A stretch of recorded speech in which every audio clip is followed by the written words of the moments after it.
Let's get into it right now with Bitcoin. We got a nice little crash-ola situation going on. Apologies for the clickbait title. Of course, Bitcoin is just, well, playing out moves that we've been looking at, especially from the global open interest and leverage ratio pains over here. So I want to once again put a bit of an emphasis on this, as this is being recorded during the live stream, but I really want to round out this statement because there's two major things to be aware of with the open interest, both with kind of not getting excited for the dump to be over just yet, and also kind of judging where the dump is likely to end. So first and foremost, anytime that we have seen the open interest, the global open interest that is, above 12 billion, we have seen major moves to the downside, at least 20%, and in several cases actually more like 30 to 40% in fact. So we're talking about this one over here from March, from about 55,000 down to about 40,000, I think it was, or something of that nature. It was a big move. And then of course the prior highs at $65,000 before going down to $30,000. Then the more recent one in September before going from 53 down to 40,000 bucks in basically one day. And then the most recent one from our current all-time high at $69,000, nice, and all the way down to $40,000 over here.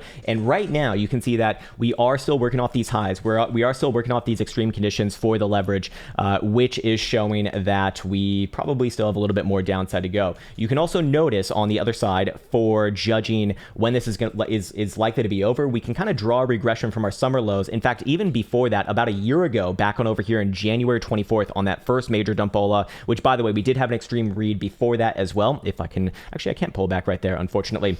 Maybe I can make the pain bigger, but I won't do that right now because I want to save a little bit of time. But you can imagine that there, if you were to kind of draw a regression between these lows, these lows, these lows, and these lows that kind of result after each and every extreme condition, you will notice that you're likely going to be looking at this probably coming back down somewhere below, somewhere around about 10 billion-ish region. And I would be expecting at minimum a very, very, very, very, very big bounce. What does that correlate with on price action? Well, we'll talk about that soon enough on the actual charts. But for right now, it is still risk. It is still very much risk. And you can go down here into the hourly feeds now. Are we boofering? Is this not good? Okay, it is good. All right, sweet. Anyways, yeah, it's being weird on my other screen over there. You can see that we are starting to see this, really cascade here. But, and of course, there's going to be bounces along the way. It's probably going to be even a short-term bounce right now. In fact, there is even a short-term bounce right now, which is fair enough. But ultimately, when we look at the daily, we can very quickly see that this does very likely have some more to go before we do fully reset. Anyways, go into the price action charts right here and get onwards and forwards with it. I'm going to turn this off. We're going to go over here and we're going to put it on a weekly, of which you can see that Bitcoin is now fulfilling that prior wick low from 4th of December, which we did say was the target if you were going to break our current lows at about $46,000, which has happened obviously overnight here. So I would be looking for a bounce basically right around that same region. I think we've pretty much exactly filled it. The 4th of December lows was 42,823.40, and right now we have a low of actually a little bit lower than that, but that is okay. Very similar to what we saw actually over the summer, just for what it's worth. You saw this first major wick low right here, gets retested once, gets retested twice, boom, major massive bear trap before going from about $30,000 all the way up to $69,000 about a few months later essentially. So pretty damn big moves right there. But for right now, Bitcoin is still under pressure. So I've been making some pretty aggressive statements on the last few long-term videos that while Bitcoin could very easily play out a move like this, the major thing to be aware of, or at least something that I'd really be highlighting here, is not just, a dumpola, but where does it likely end? And going off of statistics, going off of the history of this asset, we do have a really, really, really, really, really big thing to be aware of. And that is, of course, over here on the fundamental chart, of which I want to focus on the hash ribbons indicator. Now, this is essentially an enhanced version of like the generic hash ribbons indicator. Understand that you don't need this. You can, I really appreciate the guy who made this one for me, but it has a reverse function on it. If you're just looking for a hash ribbons indicator, they're all the same. They're basically all the same. You don't have to worry too much about that. I know that I've been getting a lot of questions about that, so fair enough. Just understand that is, it's all the same information. Anyways, what we've done here and what I'll do yet again is that we have seen a historic relationship between anytime that we've seen a blue buy signature on this hash ribbons indicator and the prior major lows that Bitcoin's seen, which has accurately gotten basically all lows before never being tested again ever in the history of Bitcoin, all 18 or so times that we have seen this indication, except for once. And that one time was way back on over here a couple years ago now, in March 2020. You might remember it, where we got a blue buy signal. Let me actually just plot it on over here so we can really nail it down. But we saw a blue buy signal right here. And of course, Bitcoin did close below it on a daily, on a daily. So that does matter, obviously. But all of the other iterations have essentially solidified the prior daily low to that blue buy signal as being the next major low before never being closed below ever again. That does not mean that they can't be retested. And we'll bring this into why it's relevant for right now. But I want to first show you a few examples as to how this has kind of operated in the past so that you can see for yourself. And again, this is just statistics. That's all that it is. And what do we see over here? We see a blue buy signature. Where's your daily low before that? That would be your $17,000 lows in, of course, November, late November. And of course, as of right now, we have not seen Bitcoin come back down and test that level ever again. In fact, or certainly close below it. Of course, it can test it, but has not closed below it. The time before that was back on over here in July of 2020. You can see the daily low before that blue buy signal was right here at about 9,000. And of course, Bitcoin kind of, comes back down and gives a few wicks towards it. That's fine. That's fine. No closures below. And of course, Bitcoin's never really even seen that level really realistically ever since. Of course, coming after the flu dump in March 2020, we saw in April another blue buy signature right here. The prior daily low was 6,800, as you can see. And that, well, again, was never tested ever again. So the only one out of, I believe, about 18 iterations was right here. You're looking at it right now, December 2019. Your daily low prior to this blue buy signature was, of course, at about 6,600. And yes, Bitcoin certainly did close below that about a few months later, actually, after that.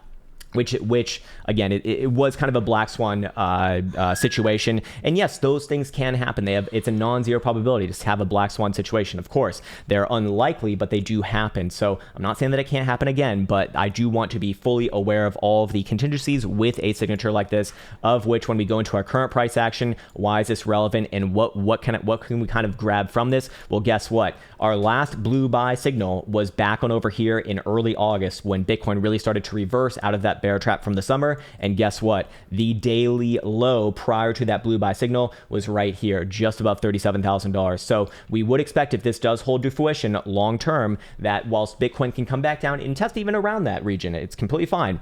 We would expect no closures below about 37,000 and some odd change. So this can, this can obviously operate in many different ways, but for right now, I would still kind of hold off on getting full on bearish. I'm not full on bearish looking for a mega doom dildo, back down to $30,000, or at least if we were to get back down to $30,000, it probably bounces back up and we close, a nice wick back above, hopefully that region, so that narrative stays alive. Now, here's the thing: we are dealing with a unique situation. Why did this all happen to begin with? Kind of explain the dump. Not that there really needs to be an explanation, but at the end of the day, the real explanation is, hey, we had an imbalance of buyers versus sellers in favor of the sellers in this case. But what's actually happening right now? The Fed came out with minutes yesterday, and they talked about a little bit more of an aggressive taper, and of course, not having this massive balance sheet, which I think is close to 9 trillion or something, which is just ridiculous to begin with. And obviously the narrative right now is inflation. And that's the problem with being a narrative driven asset like Bitcoin. By the way, happy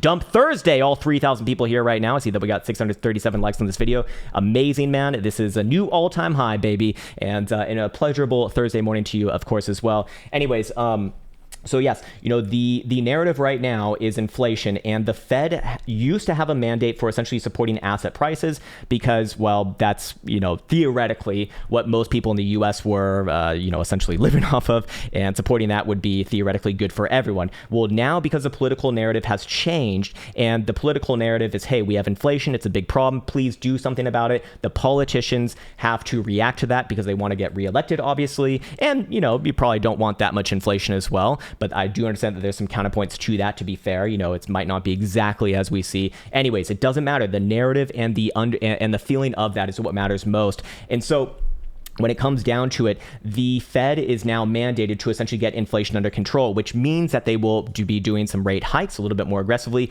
pulling back some of the Fed balance sheet as well from 9 fucking trillion to hopefully something a little bit more reasonable. I mean, that would probably be good for the markets. But here's the problem with that. The problem with that is that we saw a major liquidity bubble. That's why you saw basically all risk on assets go to the upside pretty much vertically since March 2020. I mean, you can see it right here on Bitcoin. There's pretty much, if you're on the macro scale, realistically no major pullbacks until late 2021, essentially, when they started to have these issues and talk about this again on the macro scale. So, how long does it does this take to kind of resolve itself? this probably takes, a few months, to be quite honest with you, until that sort of a thing gets under control, and then the market essentially prices it in, which the market will price it in and find its lows before the Fed fully, takes care of that situation. That's at the time when we're probably going to see the maximum financial opportunity. Until then, it's probably going to be quite volatile. It's going to be quite volatile for a lot of theoretical reasons, but the most direct and obvious reason is that with the Fed tapering and taking out some of their balance sheet from the market, because they were supporting the market by just adding liquidity, like every fucking night, adding a few more zeros to the balance sheet right there. Well, naturally speaking, there's not going to be as much money slushing around these markets to be on the fucking bid side, basically, and on the offer side as well. But this is certainly going to favor the seller side, of course. And we do see the same thing in traditional markets, of which you need to be aware of this, of course, if you're trading any major risk asset, which Bitcoin certainly is. I know that people want Bitcoin to be the uncorrelated asset. I've never really looked at Bitcoin as uncorrelated since essentially like 2012. I think that anyone who's looked at at this in a long-term time frame would probably see that. If you're on a short-term time frame, maybe a little bit different. But here's your NASDAQ representing financials and technologies, and this one's putting in a reversal right here. Yes, you are very likely to see a bounce right here. Yes, that probably aligns with Bitcoin plan at a bounce as well. But is this the top for a while? Probably yes. I mean, when we go over to the monthly, that's starting to represent some intense selling. We probably do work our way lower over the next couple months. Does that work into Bitcoin as well? Probably yes. And again, we'll be talking about the major. We'll be highlighting these major areas, kind of be looking for as an opportunity. But this would be one of the times where it's very, very wise to have some of your portfolio in cash as always. So, is there anything that I'm missing right now? Yes. Okay. Let's also talk about other ways, kind of garner some downside targets. Although I did miss one thing, and I do want to address this as well. With the Fed, of course, taking care of this, you do expect that Dixie is rallying, and we've been very, very bullish on Dixie basically since like end of Q3 of 2021. Where is my damn Dixie though? Where's my damn Dixie? Where the fuck is it? Hold on. I think I found it. Yes, it's alphabetized, so it should be rather obvious. But yeah, we did get a pullback into this region. We did get our pullback that we were looking for, but that was only short term. This one is still long-term bullish. Monthly is, I was hoping the monthly was going to pull back a little bit more, which would give a bit more of a reprieve to the general markets. But here's the problem. When you look at the quarterly, when you look at the higher term timeframes, this is very, very, very, very likely going to work its way up towards $99 over the next half year to a year, I do suspect. I mean, this is just one major oscillator, to be fair. And if we go over to the 6 month as well, I mean, this is, it's hard to kind of argue with right now. Yes, we might see a bit of a pullback down to like just below 95 still, but ultimately that is very likely to just be that, just a pullback, bro, before very likely trying higher over time. So going back into Bitcoin over here and kind of judging these next sort of downside trajectory areas, of which actually, while we are here on a monthly, let's go look at Bitcoin's major areas on a monthly. And what do you know? The yellow 21 exponential moving average, very likely going to be, a target for something, for a stray wick, anywhere around there. And guess where it is? It's right fucking above that blue buy signal that you saw at $37,000. It's currently trading actually just above $37,000, but anywhere around there is fair game. That is typically where you look for your corrections to be happening when you do see bearish divergence in this case. Now, to be fair, this is not like the most this is not like the most severe case of bearish divergence, and very likely is going to plot some hidden bullish divergence on the other side. But obviously that would imply a little bit of short-term pain before long-term pleasures, which yes, long-term I am quite bullish on Bitcoin. Obviously, I mean, it is just a macro bullish market. Still, even with this pullback, it will be a macro bullish market, especially as long as Bitcoin is trading above $30,000 long-term. But for right now, it's time to be a bit more on the defensive, at least in my opinion. And we do see Bitcoin play out these corrections alongside traditional markets. So, get ready for some volatile times. Where would I essentially call this correction over? A few different ways, of course. So the first way would obviously be on price action, which is the most important way. Before, we were looking at this area over here. Let me just pull up, I think, my most relevant chart for this. That's not my most relevant chart. Where is it? It's right here. Yeah. This would be back above $52,000. But as you can see on the good bad chart, the most simplistic chart of all fucking time, which funnily enough is still working pretty damn well. You break the bad zone, you head to the very bad zone, and you very likely bounce off the very bad zone and spend a little bit of time there. What's up? They keep telling that they are creating like Yeah, I'm aware. I'm aware. That's great. That's great. Anyways, not relevant right now. Again, I understand that's at a 15. It is extreme fear of, yeah, again, the extreme fear and sentiment indicators give us a bias on what to be looking for. They do not tell us exactly when to tell. They do not tell us price action, obviously. Just gives you a bias to then be looking on price action, which we do not have right now. So here's the thing. As long as Bitcoin, where was I? There I was. Okay, so before it was above $52,000 where we said, hey, we can now look at this as a major, massive bottom before working our way back up towards, $60,000 plus, most likely. In this case, because Bitcoin has now obviously failed that region yet again and initiated the bad zone to the very bad zone, we could actually move that price point down to be getting, looking at this correction as over. And in this case, it would no longer be this area right here. I think that you could be more aggressive in this case. I would be looking at the 48,500-ish region simply because that is our last rejective high before obviously playing out this nasty, this very, very nasty downside move. And here's also the thing. You're going to have many things aligning with this. We do see on the daily RSI, we would be theoretically creating some regular bullish divergence of the 2 drives variety. Typically, you want to see 3 for those major massive lows, but in this case, probably good for a bounce relatively soon if Bitcoin can confirm a little bit of a local low anytime within the next like few days here, of which that'd probably have targets back up somewhere around $45,000. But to be fair, what's probably going to happen, or at least in my opinion, what's probably going to be happening is something similar to the summer over here, where you come back down and you fill this wick a few more times, actually. And you probably do something like this, where you get an initial bounce of this region, maybe come back down, scare the ever-loving shit of out of people yet again, maybe come down to 41, maybe even come down a little bit further than that, somewhere around that $37,000 number on a wick. And then if Boo Law Jesus is still at the wheel, probably looking at hopefully looking at something like that. If you see something like that, that would be your confirmation that Bitcoin is no longer in this massive correction and very likely looking back up towards deep 50s, low 60s, something like that. Until then, that is a bit of hopium, obviously, and the doomium is that Bitcoin is going to come back down below, especially $41,000, close a weekly diddle below there, and then destroy the hash ribbon signal as well, which would indicate that we're probably in a more dire situation, representing maybe even a black swan in the mist as well, and you're likely looking at minimum price action back down to the low $30,000 territory. Until then, it is of course risky, but I am starting to see some things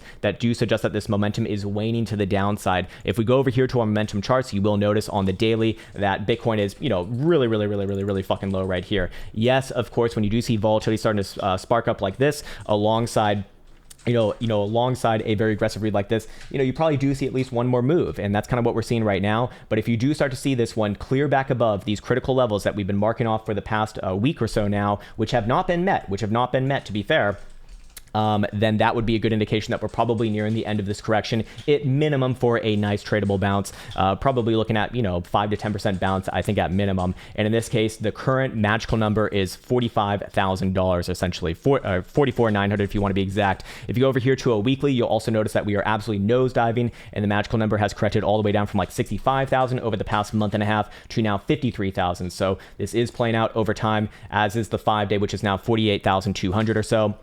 So again, that does align with, maybe floundering around this wick low a few more times, but ultimately I would still be aware of those sort of, things on the board, because once they start to turn up, we're likely in for at minimum a nice tradable bounce, and at worst, at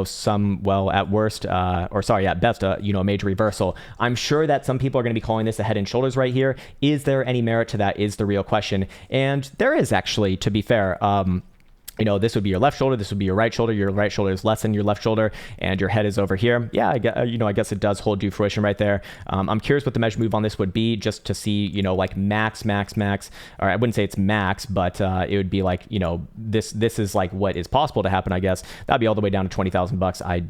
I'm not necessarily of that opinion, but hey, weirder things have happened, obviously. I do think that there's going to be a lot of warning before that in the way. And then, of course, the last thing to kind of end on here is, of course, our Trollinger Band charts, of which, as long as we are trading below the bottom side Trollinger Band, we are in trending motion. So again, this is, in my opinion, not the time to be a hero, not the time to be buying a knife, not to be doing anything like that. There's very likely going to be a major opportunity, no doubt about that, or extremely no doubt, or very unlikely to be no doubt about that. But ultimately, As long as that is closing below the bottom side trailing band, we are in trending motion, and we're very likely going to see at least, at minimum retests of those lows, and well, maybe worse. But of course, if we go over here to the weekly, you will again notice around the low $40,000 level. The last time we found wick lows within this region in September, of course, you're probably going to bounce off that region just by the narrative of being around there. So what does that align with? Probably one more try lower. It probably does try one more time lower at minimum, and then I'd be looking for any sort of interesting price action in the very, very low $40,000 territory, and then come back to it after that. Reference the momentum oscillators that we spoke about earlier. Reference the data that we saw over here, of course, on the open interest, which again, we want to see this reset quite significantly as well. And then if these things start to happen, that's when we start to talk about lows yet again. Until then, it is still, quote unquote, quite risky. So hopefully that was helpful. And there you go. We didn't even talk about low term timeframes, but I suspect that most people are probably not too interested in them right now. So maybe we'll address that on a different video, and I will leave that one off right there. Best of luck in this market, sirs and sirs.